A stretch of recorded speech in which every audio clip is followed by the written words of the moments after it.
அரங்கரும் அடியேனும் ஓம் அகத்திஷாய நம. அரங்கமுருகா நினது திருவடி சரணம். திருக்குறள் சூது. ஒன்றெய்தி 100 இழக்கும் சூதருக்கும் உண்டாங்கொல் நன்றெய்தி வாழ்வதோர் ஆறு. ஒரு பொருளை பெற்று அவ்வாசையினாலே மற்றொரு பொருளினை பெறலாம் என்று தன்னிடம் உள்ள 100 பொருளை இழக்கின்ற சூதாடுபவர்களுக்கு இவ்வுலகில் நன்மை பெற்று வாழ ஒரு வழியுண்டோ? நித்திரைக்கும் யாத்திரைக்கும் நடுவில் வாழும் வாழ்வில் எதுவும் நிரந்தரமில்லை என்ற உண்மையை உணர்ந்து வாழ வேண்டும் என்ற ஆறுமுகப் பெருமானே. ஒரு காலகட்டத்தில் மாந்தர்கள் வாழ்வில் சூது என்பதை விளையாட்டில் மட்டும் வைத்து வாழ்ந்தார்கள். காலப்போக்கில் மாந்தர்கள் தங்களது வாழ்வையே சூதாக மாற்றி வாழ்கின்றார்கள். ஆட்டம் என்னவோ ஒன்றுதான், ஆனால் விளைவுகள் தான் அதிகம். ஆட்டத்தின் தீர்ப்பை அளிப்பது உறுதியாக நிச்சயமாக ஆறுமுகப் பெருமானாகத்தான் இருக்கும். குருவின் திருவடி சேர்ந்தாருக்கு அழிவில்லை, அழிவுண்டாம் சேராதவர்க்கு சான்றோர் வாக்கு.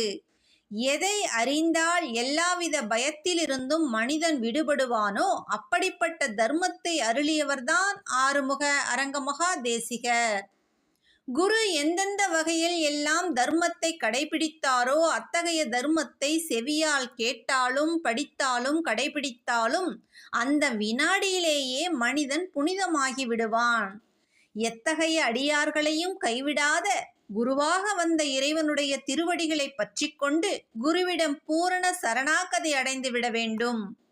எவர் ஒருவர் அனைத்து ஜீவராசிகளிடத்திலும் குருவை காண்கின்றாரோ அதே போன்று குருவே அனைத்து ஜீவராசிகளாகவும் இருப்பதை எவர் உணர்கின்றாரோ அவரே முதன்மையான பக்தனாவார்.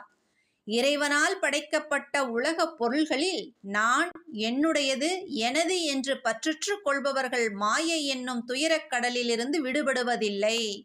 மனத்தூய்மை, சகிப்புத்தன்மை, மௌனம், படித்த அறநூலின் சாரத்தை மனதில் சிந்தித்தல், நேர்மை மற்றும் சுக துக்கம், மான அவமானம், குளிர் வெப்பம் முதலிய இருமைகளை சமமாக அனுபவிக்க பழக வேண்டும். எளிய ஆடைகள் அணிதல், கிடைத்த உணவை உண்டு திருப்தி அடைவது, மனவடக்கம், புலனடக்கம், வாய்மை, பொறுமை, தியானம், தானம் மற்றும் தவம் முதலியவற்றில் சிறந்து விளங்கிய குருவின் நற்பண்புகளின் பெருமையை அறிதல் வேண்டும்.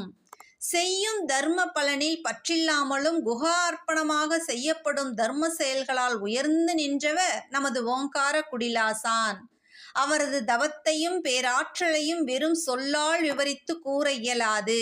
அவரது வடிவத்தில் ஆறுமுகனை உணர்வதே நாம் பெற்ற மெய்ஞானம் ஆகும். முருகன் திருவடி வாழ்க.